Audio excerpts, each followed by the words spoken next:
The rain in Tribeca that night wasn't just rain. It was a deluge, the kind that slicks the cobblestones of Greenwich Street until they look like black mirrors. It was Tuesday, November the 14th. A Tuesday shouldn't matter, but for Clara Dawson, every Tuesday was a deadline. It was the day the rent check for her shoebox apartment in Queens cleared or bounced. Clara stood by the service station of the Gilded Spoon, one of those ultra-exclusive supper clubs where the menu doesn't have prices and the lighting is dim enough to hide 1,000 sins.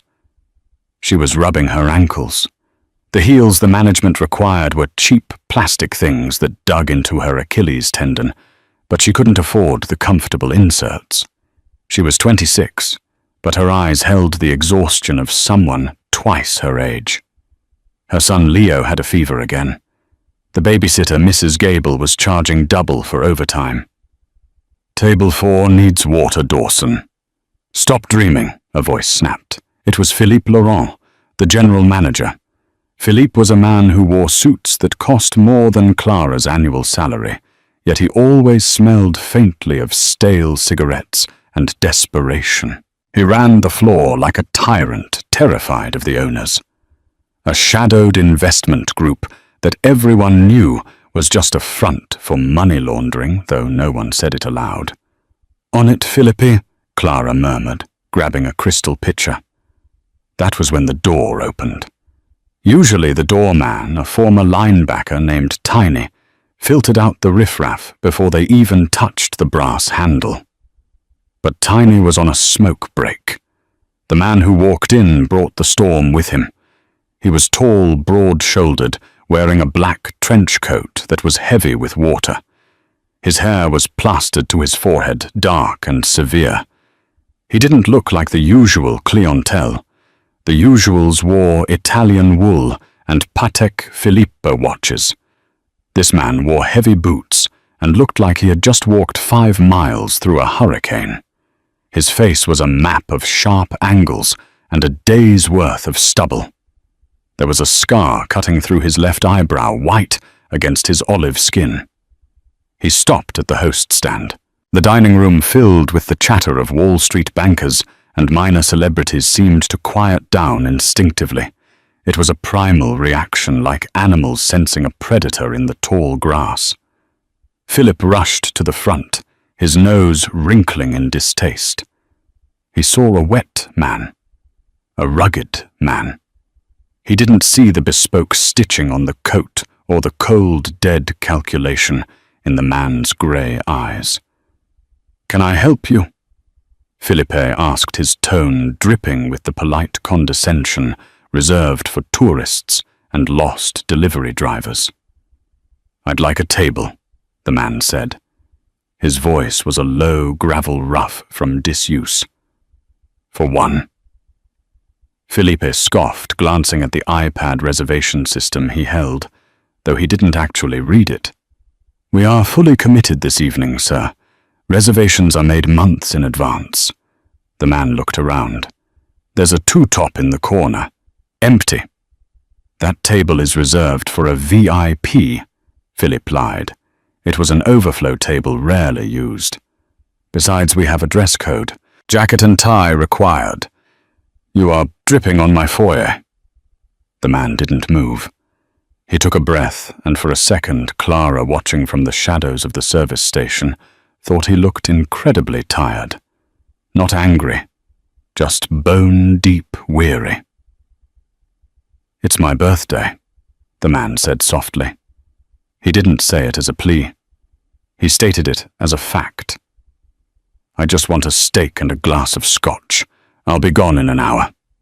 Philip laughed. It was a cruel, sharp sound.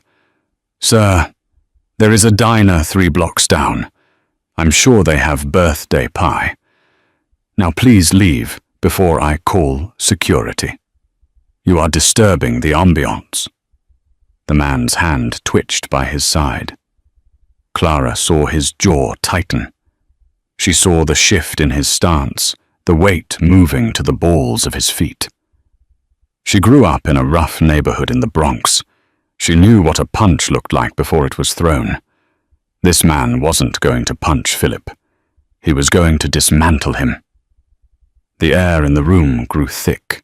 The man stared at Philip, and the silence stretched so thin it was about to snap. "Please," the man said one last time. "Get out," Philip hissed. The man turned. He didn't argue. He didn't scream, "Do you know who I am?" He simply turned around, his shoulders slumping slightly, the picture of a man who had everything and nothing all at once. Clara didn't think. If she had thought, she would have remembered her rent. She would have remembered Leo's fever. She would have remembered that Philippe had fired a busboy last week for dropping a fork. She slammed the water pitcher down on the counter. "Wait!" Clara called out. The room went silent. Philippe spun around, his eyes bulging. The man in the trench coat stopped his hand on the brass door handle. He looked back over his shoulder. Clara walked up to the front, ignoring Philippe's murderous glare. Mr. Davis." She improvised, her heart hammering against her ribs like a trapped bird. "I'm so sorry I didn't recognize you with the coat. Your table is ready." Philip grabbed her arm, his fingers digging into her bicep. "Dawson, what the hell are you doing?" he hissed in her ear. "Who is this bum?"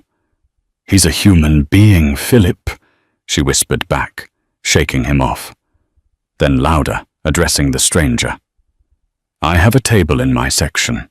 It's near the kitchen, so it's a bit noisy, but it's dry. Please." The man looked at her. Really looked at her. For the first time that night, Clara felt seen.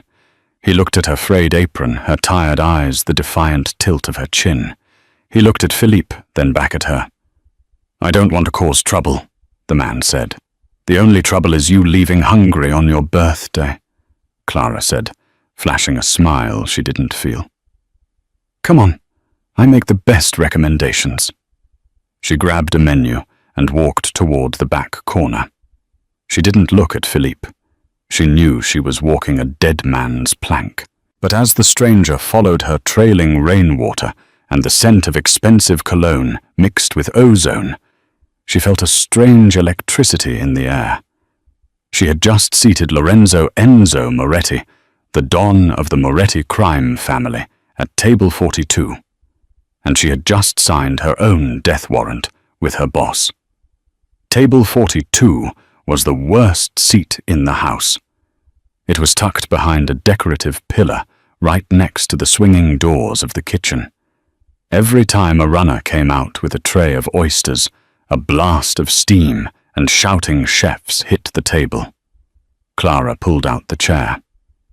"I know it's not the window seat," she apologized, grabbing a fresh napkin to dab the water off his shoulder. "But the chef Marco, he has a soft spot for me. I can get you the ribeye before they run out." Enzo sat down. The chair creaked under his frame. He looked out of place against the velvet wallpaper, too large, too dangerous. He took off his trench coat, revealing a black tailored suit underneath that cost more than the entire kitchen equipment. He undid his tie. "Thank you," he said. His voice was still rough, but the edge was gone. "What can I get you to drink?" "We have a vintage Pinot that—" "Scotch," he interrupted. "Leave the bottle. And water." "You got it." As Clara rushed to the bar, her hands were shaking. The bartender, a sympathetic guy named Jerry, slid a bottle of Macallan 18 across the counter. "Philippe is in the office making a phone call," Jerry whispered. "He looks like he's trying to call the owner. You're in deep, Clara." "I know," she said, her stomach twisting. "But did you see his face, Jerry? He looked crushed." "That guy," Jerry glanced at table 42. "That guy looks like he eats nails for breakfast. Be careful." Clara brought the scotch. Enzo poured himself a glass, filling it to the brim, and downed half of it in one swallow. He didn't grimace. He closed his eyes and exhaled. For the next hour, Clara made him her priority. She ignored her other 3 tables, a group of rude influencers, and an older couple who were asleep to ensure Enzo's water glass was full. She brought him the ribeye cooked rare, exactly as he asked. He ate in silence. He didn't look at his phone. He didn't look around the room. He just ate and drank, watching her. "You have a kid," he said suddenly. Clara froze, holding a tray of dirty dishes. "Excuse me." Enzo pointed a long finger at her wrist. She looked down. There was a sticker on her watch band, a sparkly cartoon dinosaur. Clara blushed, covering it. "Oh, yeah. My son Leo. He put that there this morning for good luck. I forgot to take it off. How old? 6. Is the luck working?" Enzo asked, his gaze piercing. Clara laughed, a dry, humorless sound. "If luck is almost getting fired for seating a customer, then sure, it's working overtime." Enzo stopped chewing. He placed his knife and fork down slowly. "You're going to get fired for this, Felipe. He's particular," Clara said, trying to keep it light. "Don't worry about it. It was worth it. Nobody should eat alone on their birthday." Enzo stared at her for a long time. It was uncomfortable. He seemed to be cataloguing her features, the stray curl of brown hair, the fatigue under her eyes, the kindness that she wore like armor. "Why?" he asked. "Why what? Why help me? You don't know me. I could be a bum. I could be a criminal." Clara shrugged, shifting the heavy tray to her other hip. "My dad used to say that you can tell a man's character by how he treats the waiter. But you can tell the world's character by how it treats the lonely. Besides," her voice dropped, "my husband, my ex, he left on his birthday 3 years ago, went out for cigarettes and never came back. I know what it looks like when a man is at the end of his rope. You looked like you needed a win." Enzo didn't speak. Under the table, his hand clenched into a fist. He knew exactly where her ex-husband was, or men like him. He dealt with them every day. But this woman, this waitress with the dinosaur sticker, she saw him as a human, not as the Don, not as a target, just a man.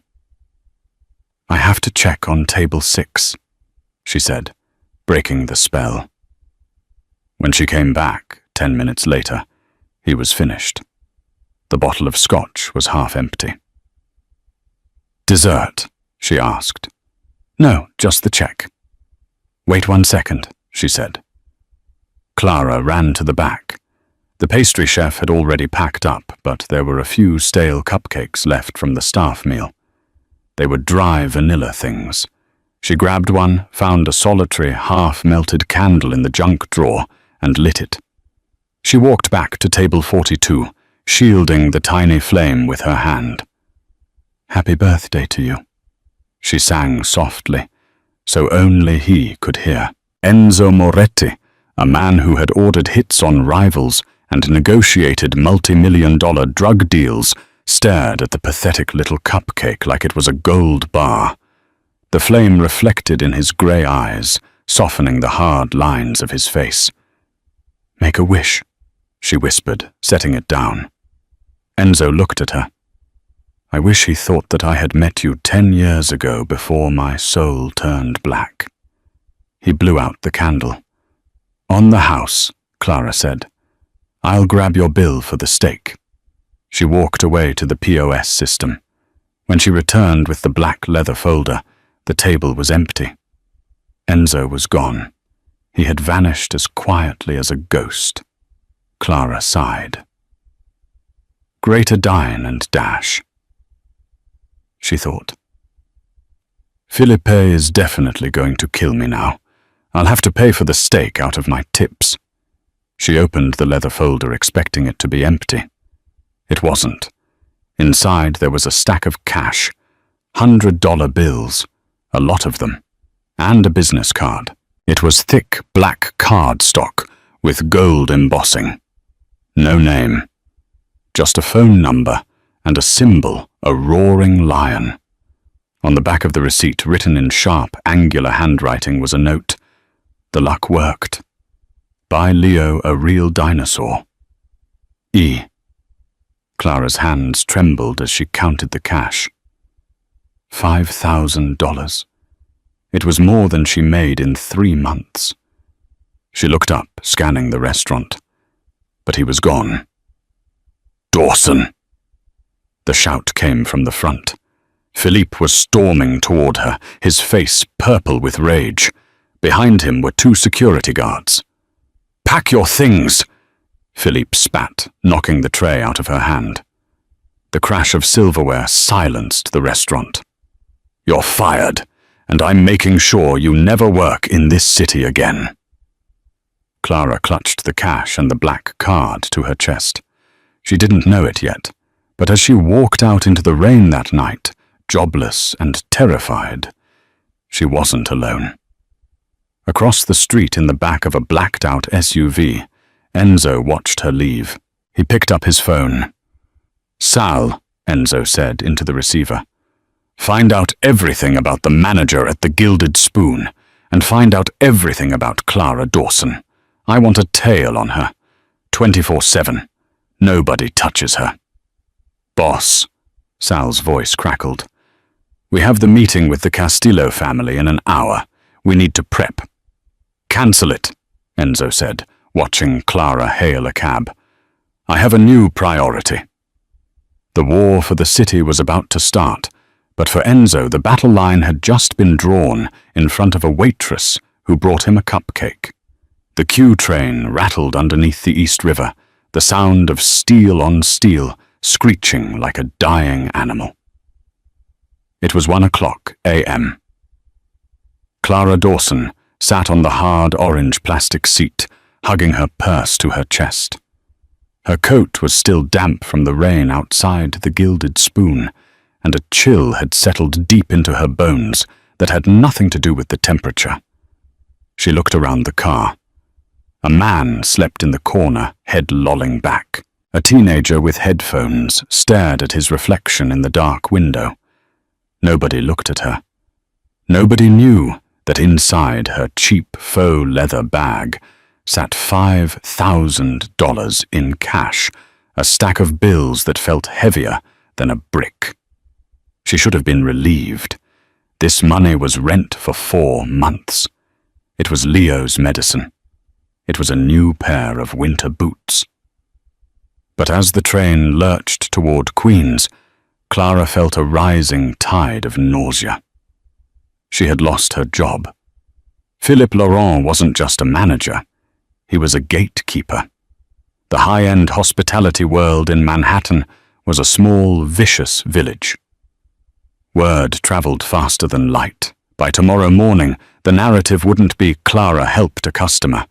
It would be whatever poison Philip decided to spit Clara was rude. Clara was stealing. Clara was unstable. The train doors hissed open at her stop in Astoria. She walked the 3 blocks to her apartment building, a 4-story walk-up with peeling brick and a front door that didn't lock properly. Inside apartment 3. B. The air smelled of Vicks Vapor Rub and old boiling water. Mrs. Gable was asleep on the couch, the TV flickering with the blue light of a late-night infomercial. She woke up with a start as Clara turned the deadbolt. "You're late," Mrs. Gable grumbled, pulling her cardigan tighter. She was a stern woman in her 60s who loved Leo but had no patience for Clara's chaotic schedule. "I charge time and a half after midnight, Clara. You know the rules." "I know, Mrs. Gable. I'm sorry. It was a complicated night." Clara didn't make eye contact. She walked past the sitter and peeked into the bedroom.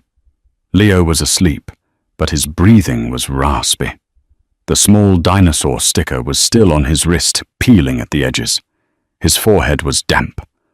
Clara brushed the hair off his face, her heart aching so hard it felt like it might bruise her ribs. "I did this for you," she thought. "But what do I do tomorrow?" She went back to the living room and pulled $200 from the stack in her purse.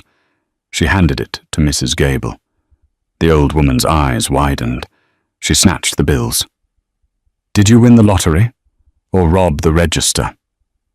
"Just a good tip," Clara said hollowly. "Can you come tomorrow morning? I have the day off. I need to take Leo to the clinic." "I can come," Mrs. Gable said, eyeing her suspiciously. "But don't get used to flashing cash like that, girl. Easy money goes fast." When Mrs. Gable left, Clara sat at her tiny kitchen table. The linoleum was cracked. The refrigerator hummed a loud, broken tune. She took the stack of money out and set the black business card next to it. The roaring lion. She traced the gold foil with her thumb. Who was he, Enzo? That was the name on the note. He had looked at her with eyes that had seen too much darkness, yet he had tipped her like a saint. She didn't sleep that night. She sat in the dark, watching the streetlights cast long prison bar shadows across the floor, wondering if $5,000 was enough to buy a new life or just enough to delay the end of the old one. Outside on the street below, a black sedan idled. The engine was off, but the windows were tinted pitch black. Inside the car, Enzo Moretti watched the light in window 3B. He hadn't gone to his penthouse in the financial district. He hadn't gone to the warehouse to meet his captains. He had followed the waitress. "Boss," Sal said from the driver's seat. Sal was a heavy-set man, with no neck and a history of violence that would make a prison warden shudder. "We've been here an hour. The Castillo family is moving shipments through the docks tonight. If we don't show face, they're going to think we're weak." Enzo lit a cigarette, the flare of the lighter illuminating the scar on his eyebrow. "Let them think what they want, Sal. Weakness is when you don't pay your debts. I have a debt." "She gave you a cupcake, Enzo. It's not a kidney." Enzo exhaled a plume of smoke. "She gave me dignity. In my world, that's more expensive than a kidney." He looked up at the window where Clara was sitting. "Run the background check on the manager, Philippe Laurent. I want to know where he lives, who he owes money to, and what he eats for breakfast.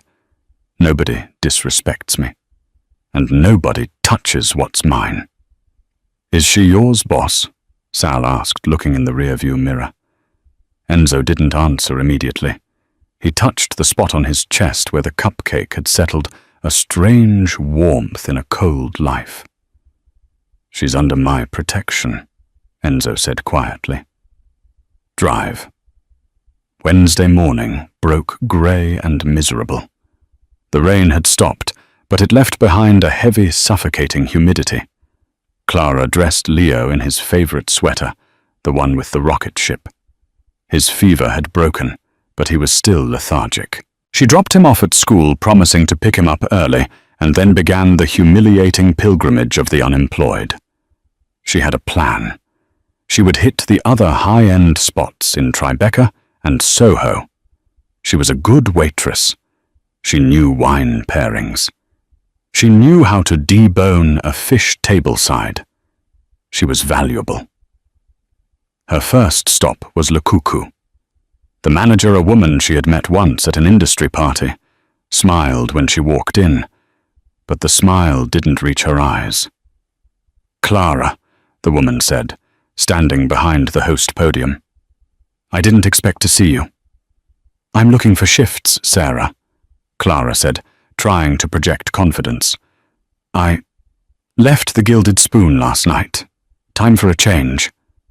Sarah sighed, closing the reservation book. "Clara, honey, don't waste your shoe leather. Philip sent an email blast to the Restaurant Association at 8 a.m. Clara's blood ran cold. What? He said you were caught stealing from a high-profile client's wallet.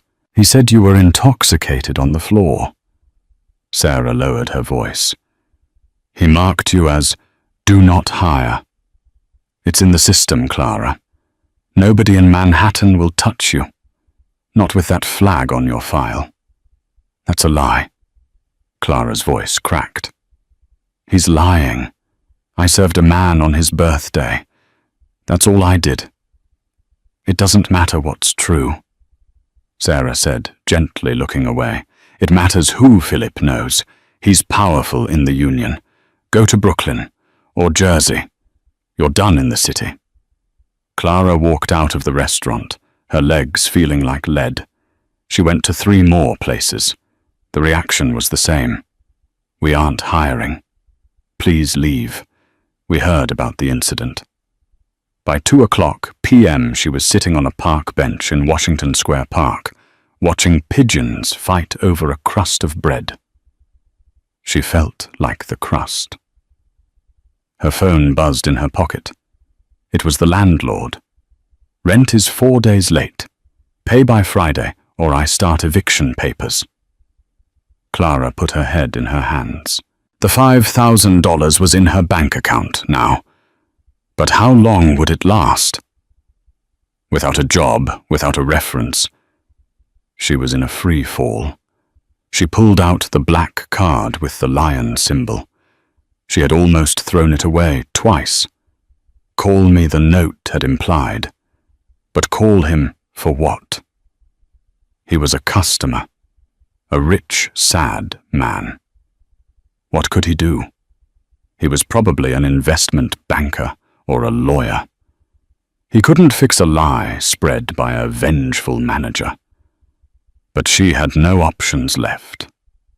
While Clara sat in the park, the atmosphere inside the Gilded Spoon was tense. It was 3 p.m. prep time. The dining room was empty save for the staff setting tables. Philip Law was in his office laughing into the phone. Yes, she's finished. Philip smirked, swirling a glass of midday Chardonnay. I made sure of it. Little rat thought she could undermine me. She'll be flipping burgers in the Bronx by Monday. He hung up the phone and checked his watch. He had a meeting with his investors later. He owed a significant amount of money to the Castillo crime family gambling debts he had been skimming from the restaurant's profits to pay off. But he was short this month. He needed to squeeze the staff harder. The front door of the restaurant opened. We are closed, Philippe shouted from his office doorway, not bothering to look up. Dinner service starts at 5. I'm not here for dinner. The voice was low, gravelly, and instantly recognizable. Philippe froze. He looked up. Standing in the foyer was the man from last night. But today he wasn't wet. He wasn't wearing a trench coat. He was wearing a slate-grey Italian suit that fit him like armor. And he wasn't alone. 2 men stood behind him. One was Sal. The other was a man known on the streets only as the barber, because of how close he cut things with his straight razor. Philippe's Chardonnay glass slipped from his fingers and shattered on the floor. You, Philippe whispered. Enzo Moretti walked into the restaurant. He didn't rush. He walked with the terrifying calm of a man who owns the ground he steps on. He walked right past the stunned busboys and the terrified hostess. He walked into Philippe's office and closed the door. Sal and the barber stood outside, arms crossed, blocking the exit. Inside the office, the air turned freezing. Enzo didn't sit. He stood by the window looking out at the street. Who are you? Philippe stammered, backing up against his desk. I'll call the police. I have an alarm. Enzo turned slowly. You won't call the police, Philippe. Because if the police come, they'll look at your books, And if they look at your books, they'll see you've been stealing from the Castillos, and we both know what the Castillos do to thieves." Felipe's face went the color of curdled milk. "How? How do you know that?" "I know everything," Enzo said. He walked over to the desk and picked up the iPad where Philippe kept the reservation system and the employee blacklist. "You fired Clara Dawson," Enzo stated. She was incompetent. She broke protocol." "She fed me," Enzo said, "when you tried to throw me out like a stray dog. She fed me, and you punished her for it." Enzo leaned across the desk. The predator was out now. His grey eyes were devoid of mercy. "You sent an email this morning," Enzo said softly. "Lies. Slander." "It's just business," Philippe squeaked. "No, business is money. This," Enzo pointed to the iPad, "this is cruelty, and I don't like cruelty." Enzo reached into his jacket pocket. Philippe flinched, expecting a gun. Instead, Enzo pulled out a phone. He dialed a number and put it on speaker. "Yeah, boss," a voice answered. "Release the information," Enzo said. "Done." Enzo hung up. He looked at Felipe. "I just sent your financial records, the real ones, the ones you hide to the Castillo brothers. They know you skimmed 50 grand last month." Felipe fell to his knees. "No, no, please, they'll kill me. You can't do that." "I didn't kill you," Enzo said calmly, adjusting his cuffs. "I just told the truth. Just like you should have told about Clara." Enzo walked to the door. He paused, his hand on the knob. "You have 10 minutes before the Castillos get here. If I were you, I'd run. But don't run to Jersey. That's my territory.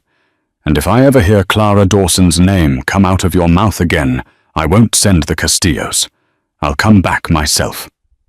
Enzo walked out. He signaled to Sal, "We're done here." As they exited the restaurant, leaving a sobbing Philippe behind, Enzo's phone buzzed. It was a text from an unknown number. "This is Clara. I found your card. I don't know who you are, but I'm in trouble. Please." Enzo stopped on the sidewalk. The sun was trying to break through the clouds. "Sal," Enzo said, his voice hard. "Get the car. We're going to Washington Square Park." "We have a war starting, Enzo," Sal warned. "The Castillos are going to be tearing the city apart, looking for Philippe. We need to go to the mattresses." "We pick her up first," Enzo said, opening the car door. "The war can wait." "She can't." Enzo looked at the text again. For the first time in years, he felt a purpose that wasn't about power or money. It was about the one thing the Mafia never offered redemption. He texted back, "Stay where you are." 5 minutes. The black SUV curb crawled toward the bench at Washington Square Park, parting the sea of tourists and NYU students like a shark moving through a school of minnows. It didn't look like a car. It looked like a weapon. The windows were reinforced polycarbonate, thick enough to stop a .44 Magnum round, though Clara couldn't know that. All she saw was her own distorted reflection in the tinted glass, looking small, pale, and desperate. The rear door opened before the car even came to a full stop. Enzo didn't wave her over. He stepped out. The change in the atmosphere was immediate. A group of skateboarders nearby stopped their noise. A street musician lowered his saxophone. Enzo stood on the sidewalk, scanning the perimeter with a practiced, lethal efficiency. When his eyes landed on Clara, the hardness evaporated, replaced by a strange, intense gravity. "Get in," he said. It wasn't a command. It was an urgent invitation. Clara hesitated. Her mother's voice screamed in her head. "Don't get in cars with strangers." But her reality screamed back. "You have no job, no future, and rent is due." She stood up. "Who are you?" she asked, her voice trembling but audible. "You leave me $5,000, get me fired, and now you show up in this." "I didn't get you fired, Clara. I fixed the problem," Enzo said, stepping closer. He smelled of rain and gunpowder, a sharp metallic tang underneath his expensive cologne. "But right now, standing on this corner is dangerous. For you." "Why?" "Because the man who fired you, Philippe, owed money to bad people.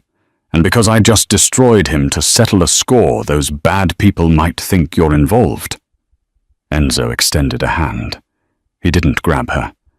He waited. "I can explain everything, but not here. Please." Clara looked at his hand. It was large, scarred, and steady. She thought of Leo waiting at school. She thought of the eviction notice. She took his hand. As soon as she slid onto the cream leather interior, the door thudded shut, sealing out the noise of the city. The silence inside was absolute. "Go," Enzo said to the driver. The car surged forward. Clara pressed herself against the door.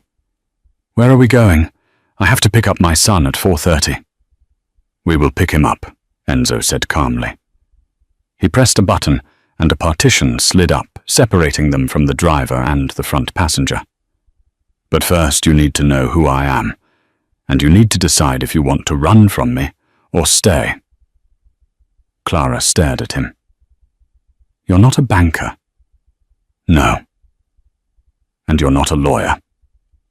Enzo reached into the side pocket of the door and pulled out a bottle of water, twisting the cap off for her. "My name is Lorenzo Moretti. Most people call me Enzo. The papers call me the Don of the Moretti crime family." Clara stopped breathing. The bottle of water in her hand felt like it was freezing her skin. She knew the name. Everyone in New York knew the name. The Morettis ran the unions. They ran the docks. They were the ghosts in the machine of the city. "You're the Mafia," she whispered. "I am a businessman who operates in the shadows," Enzo corrected gently. "And yesterday you showed me kindness when I was ready to burn the world down. That makes you a friend of the family. And the Morettis protect their friends." Clara's mind raced. "Philippe, what did you do to him?" "I exposed his theft to the Castillo cartel. He is likely on a plane to nowhere right now. He won't bother you again." Enzo turned to face her fully. "But because I intervened, the Castillos will be watching me, and they will see that I came for you. They will think you are important to me." "Am I?" Clara asked the question, slipping out before she could stop it. Enzo looked at her, his grey eyes darkening. "Yes." The car turned onto the West Side Highway. The Hudson River sped by, grey and churning. "I cannot give you your job back at the Gilded Spoon," Enzo said, shifting to a business tone. "It is compromised, and with the blacklist you won't work in hospitality in this city again." Philippe made sure of that. Clara felt the tears pricking her eyes. "So what do I do? I have a child, Mr. Moretti. I can't be involved in your business. I can't go to jail." "I don't want you in my business," Enzo said firmly. "I want to offer you a job, a legitimate one." "Doing what?" "I have a home, a large one.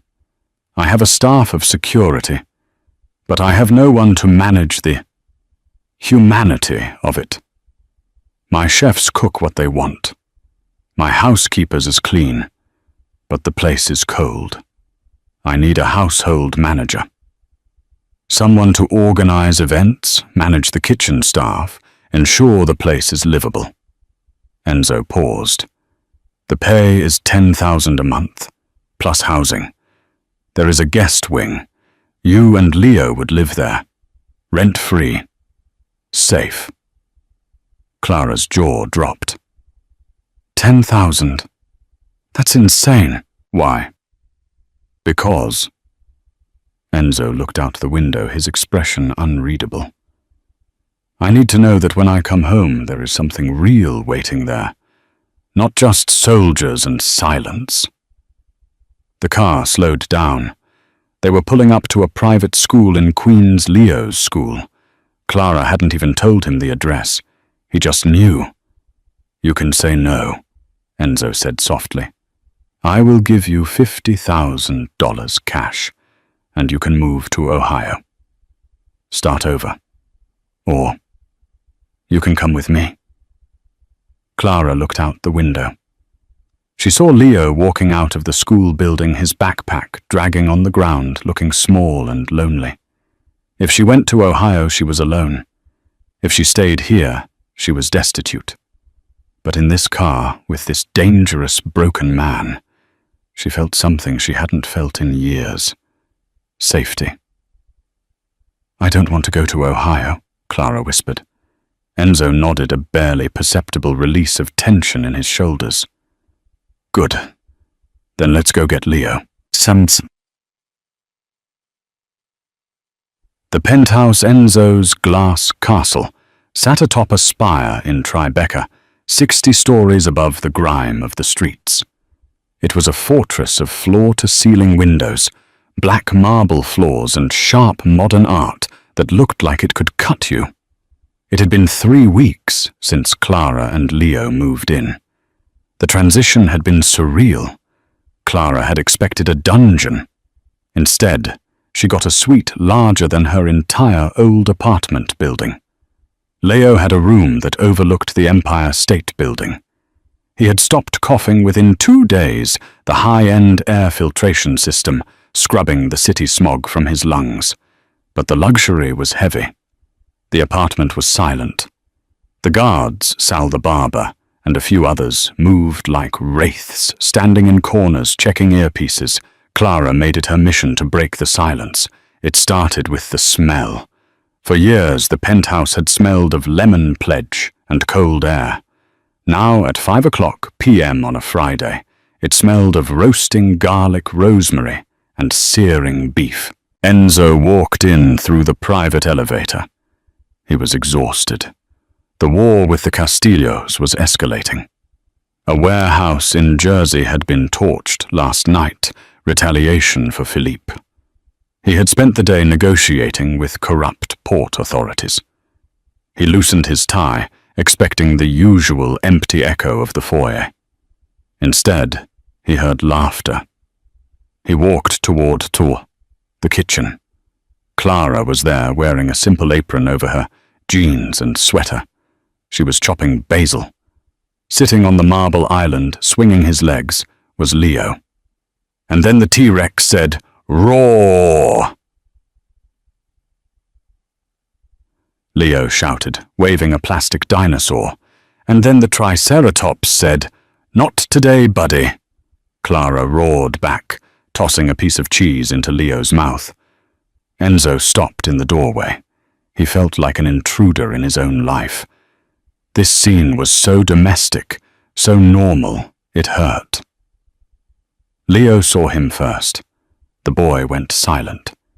He was still shy around Mr. Enzo. To Leo, Enzo was the giant who owned the Sky House. "Hi," Leo whispered. Enzo cleared his throat, stepping into the light. "Hello, Leo. That's a scary dinosaur."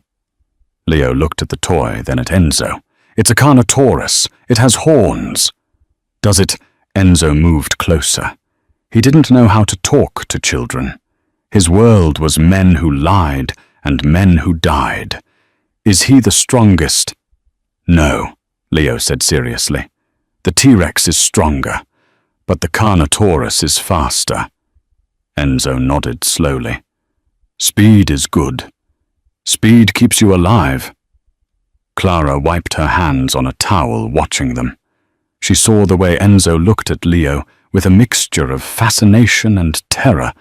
as if he was afraid he might break the boy just by being near him.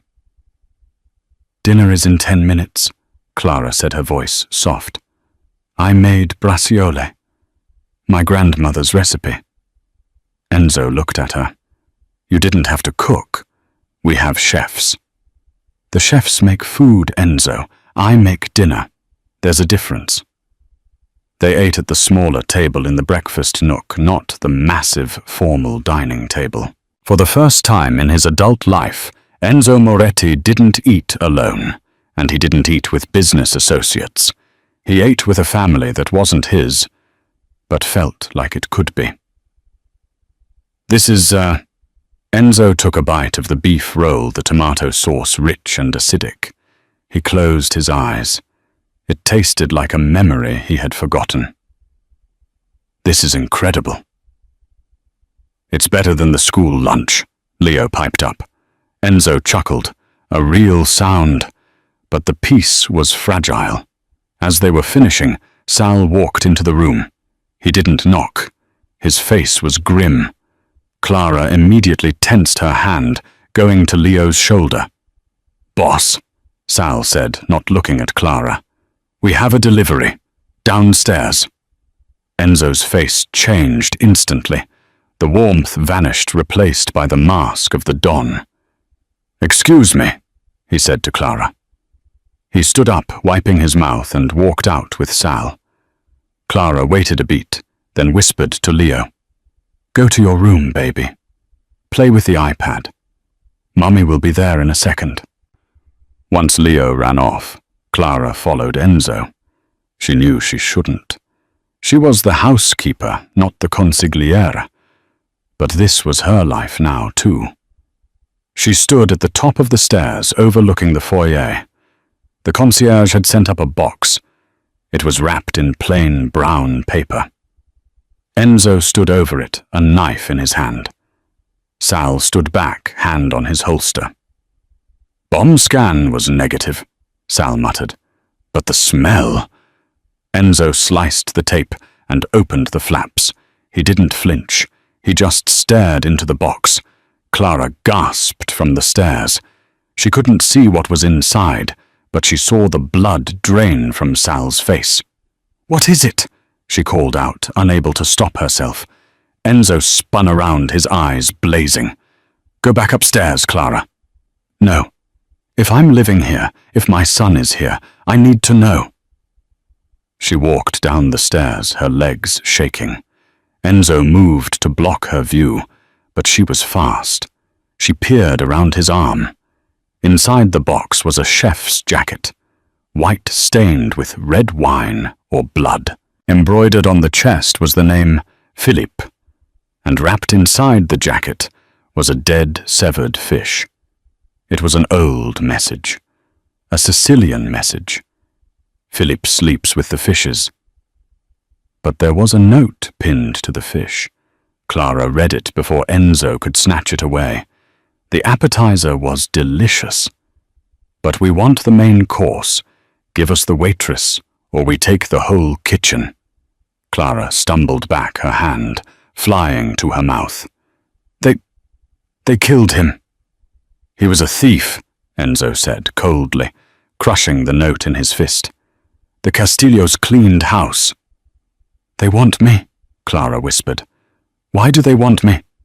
"Because they think you're my weakness," Enzo said. He stepped toward her, grabbing her shoulders. His grip was hard, almost painful. "Listen to me. You are not going anywhere. You are staying in this house. You do not leave these walls. Do you understand?"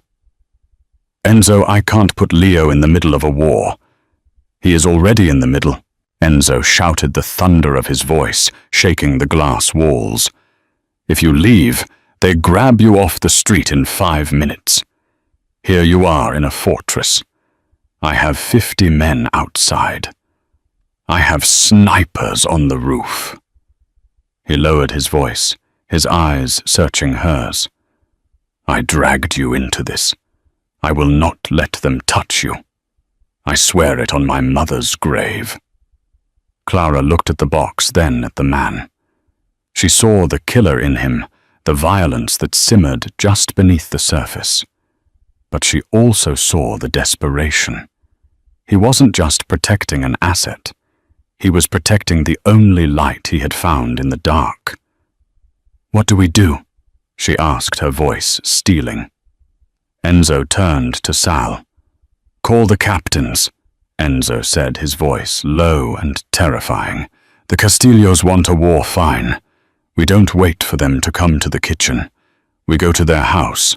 Tonight." He looked back at Clara. "Lock the door. Don't open it for anyone but me." Enzo grabbed his coat. He was going to war, and for the first time, he had something to lose. The night of the raid was not loud. Real violence rarely is. It is sudden quiet and final. While Enzo and his men descended on the Castillo stronghold in the meat-packing district, Clara sat in the dark of the penthouse, clutching a kitchen knife sitting outside Leo's door. Sal stood by the elevator, a silent statue with a shotgun across his chest. The city lights of Manhattan twinkled below, indifferent to the fact that the underworld was rearranging itself in blood. At 3 a.m. the elevator chimed. Sal raised the weapon. Clara stood up, her knuckles white around the knife handle. The doors slid open. It was Enzo. He was alone. His suit jacket was gone.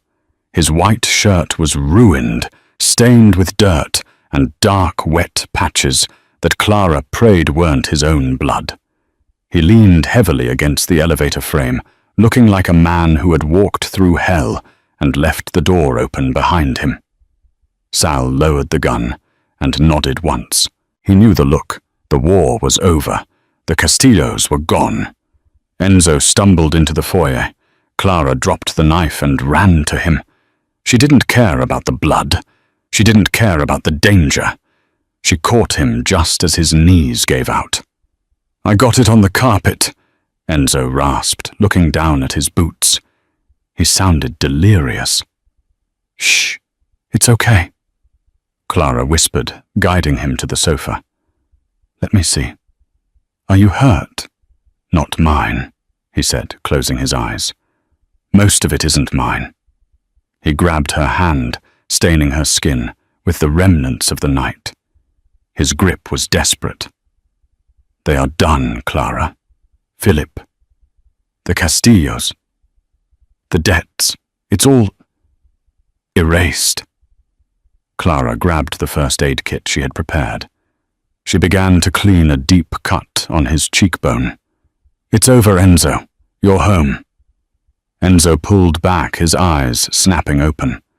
The adrenaline was fading, leaving behind the cold, hard reality of who he was. "No," he said, his voice hardening. "It's not over. I bought you safety, Clara, but I am still who I am. Tonight proved that." He looked at his shaking hands. "You and Leo. You can't be here. You can't watch this. I have money in the safe. Take it. Go to the Hamptons. I'll send Sal to guard you." Clara stopped cleaning his wound. She looked at the man who had terrified the most dangerous criminals in New York, yet was terrified of tainting her. "You're firing me again?" she asked quietly. "I'm saving you," Enzo shouted, though his voice cracked. "Look at me, Clara. I am a monster. I kill people. I break things. You are a mother. You bring cupcakes. You don't belong in this world." Clara stood up. She walked to the window, looking at the reflection of the room. She saw the luxury, the darkness, and the man sitting in the center of it. "You're right," she said. "I don't belong in your world." Enzo slumped defeated. "I'll have the car ready in the morning." "But—" Clara turned around. Her eyes fierce. "You don't belong in that world anymore either, Enzo." She walked back to him, kneeling on the floor so she was eye level with him. The man who walked into the restaurant that night wasn't a monster. He was lonely. He was tired. And the man who played dinosaurs with my son isn't a killer. She took his face in her hands. You wished for something when you blew out that candle. What was it? Enzo stared at her. The silence stretched heavy and thick. I wished I wasn't alone, he whispered. Then stop trying to send us away, Clara said. We aren't going to the Hamptons. We're staying here. But things change. No more blood on the carpet, Enzo. You legitimize the business. You get out of the dark. You use that power to build something, not destroy it. Enzo looked at her, really looked at her, and saw something stronger than any soldier he had ever commanded. He saw a future. It will take time, he said. It will be dangerous. I'm from Queens. Clara smiled, tears finally spilling over. I can handle dangerous.